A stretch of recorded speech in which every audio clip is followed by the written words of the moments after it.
Hello, my name is Antony Rix. I'm very grateful for the help and support of my co-authors, and I'd like today to present to you our work on developing a multi-stage AI-based system to support the diagnosis of prostate cancer using MRI. Please note our disclosures relating to this work. Prostate cancer is the most common cancer in men in many countries. 1.3 million are diagnosed and 360,000 die from the disease worldwide each year. Compared to the earlier truss biopsy method, pre-biopsy MRI followed by a targeted biopsy improves the detection of clinically significant prostate cancer, and throughout this presentation we use the Gleason 3+4 threshold.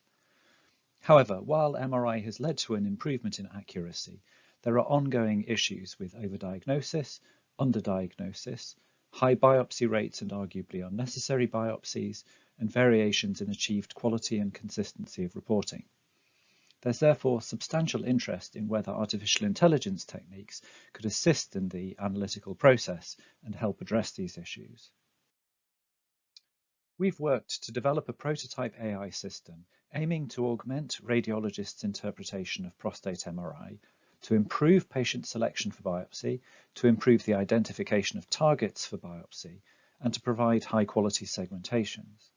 And we do this by outputting a risk score that's designed for both high negative predictive value and specificity, aiming to reduce unnecessary biopsies and the corresponding overdiagnosis. We output candidate regions of interest, again targeting high NPV, to ensure that all areas of suspicion are targeted for biopsy and help reduce underdiagnosis. And finally, we output machine-generated segmentations aiming for high dice score compared to radiologist annotations to make them suitable for use in volume estimation and, if possible, for biopsy targeting. The system utilizes a proprietary multi-stage architecture to produce prostate segmentation, cancer risk estimate score, and lesion regions of interest similar to those shown on the right for a number of examples of patients with biopsy-verified Gleason 3+4 cancer.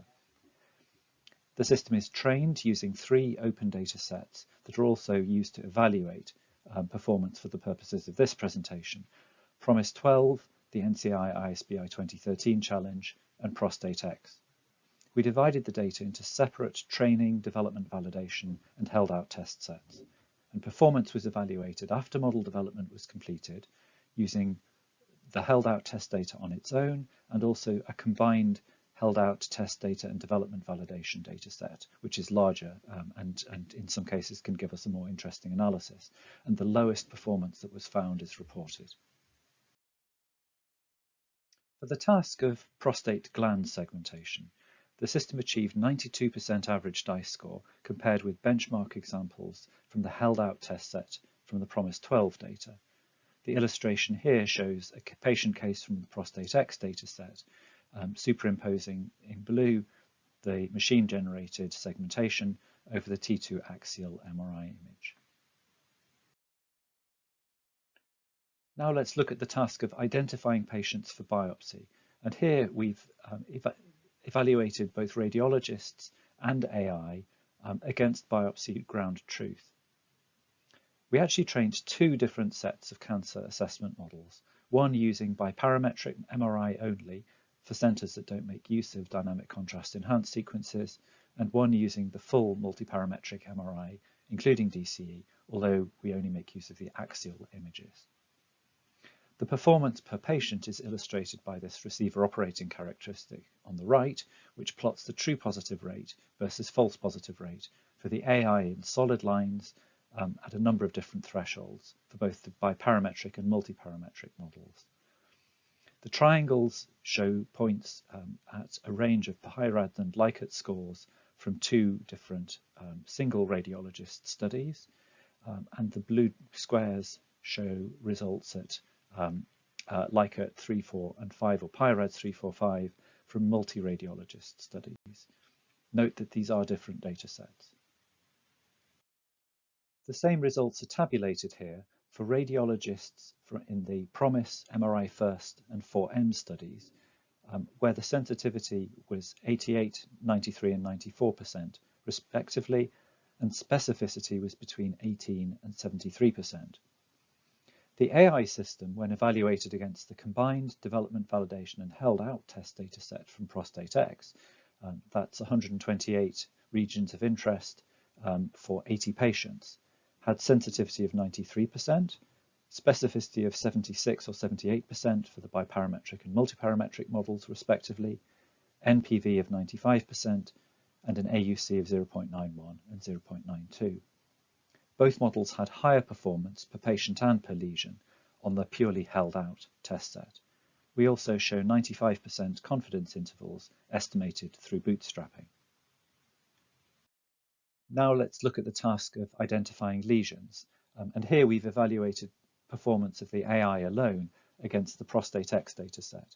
Firstly, we made a submission to the Open Prostate X Grand Challenge, where data from 140 patients with 208 region of interest points is provided for analysis, but with no ground truth labels.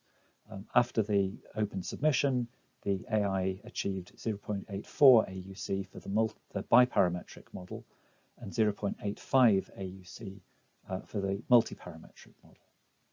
Evaluated against our own combined held out test and development validation data set of 80 patients, the AI had sensitivity of 94%, specificity around 70%, NPV of 97%, and AUC of 0.89 or 0.90 with these error bars. We believe that the slightly higher performance on the combined data set is due to the presence of a number of what appear to be extraprostatic lesions that are present in the blinded Grand Challenge data set and are not represented in the other data set. Note that the performance of both models on the purely held out test set was actually higher in this case. So to conclude, the AI system's performance appears to be comparable with central reporting by expert radiologists, suggesting it has great potential to support the process of reporting and assessment of pre-biopsy MRI for prostate cancer. The accuracy appears to exceed the published results for a number of similar CAD or AI systems, though we must emphasize that methodological and dataset differences and small test set sizes do limit these comparisons.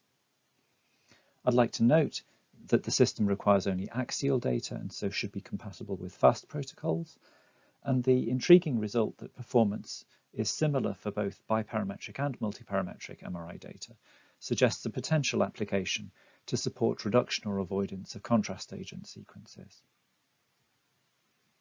We're now working to improve the detection of extraprostatic lesions and integrate with radiology workflows, and we anticipate training and evaluating the system with larger and more diverse data sets and prospective studies, as well as regulatory approvals for both CE Mark and FDA, and this will allow us to make the system available for clinical use. I hope this work has shown that artificial intelligence-based software could support the exclusion of clinically significant prostate cancer with both high NPV and AUC, and assist with the identification of lesions to target for biopsy. It may also facilitate the use of faster MRI protocols or avoidance of gadolinium-based contrast agents. Thank you, and if you'd like further information, please feel free to contact us using the details provided on the first slide of this presentation.